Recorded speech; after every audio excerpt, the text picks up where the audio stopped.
જય માતાજી મિત્રો. આપણી ત્યાં કહેવત છે કે વાવણી અને ગીતાવણી ટાણે સારું લાગે. બરોબર. જો આ મગફળી છે. બરોબર. મગફળી આ ચોમાસે શેકીને ખાવ ને તો જ સારી લાગે.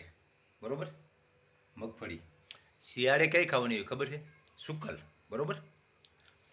સુકલ મગફળી ખાવાની હોય, ઉનાળે સુકલ ખાવાની હોય અને ચોમાસે લીલી મગફળી ખાવાની હોય.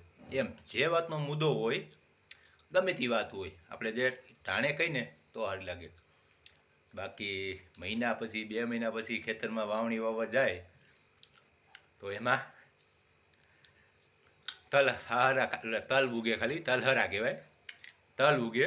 ચોમાસે તલ ન વાવ્યા હોય અને 3 મહિને પછી વાવવા જાય ને તો એમાં ખાલી પાઠા થાય, તલ ન આવે. મગફળી વાવી હોય તો ખાલી ઢોરને પાંદડા થાય, મગફળી ન આવે. એટલે જે આપણી પાસે વાત હોય એ ટાણે સારી લાગે. મહિના 2 મહિના પછી કોઈ ભાવ પૂછવાનું નથી, શું થયું શું નહીં, કોઈ વસ્તુ નહીં. આ મગફળી અત્યારે સારી લાગે ચોમાસે. બરોબર. આ શેકીને ખાવ ને, આ બધી આ શેકેલી છે, આ છે, આ ચોમાસે ખવાય. ઉનાળે કોઈ દી શેકીને ખાધી એ સુકલ મગફળી ખવાય, લીલી નહીં. બરોબર. એટલે અમુક વાત છે, મગફળીનું ઉદાહરણ છે.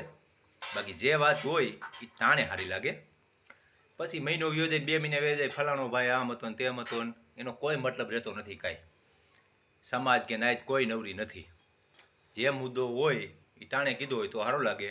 ટાણું વ્યું જાય પછી એની કોઈ વેલ્યુ નથી, વેલ્યુ વગરની વાત. બરોબર. જય માતાજી. આજ કહેવાનું હતું.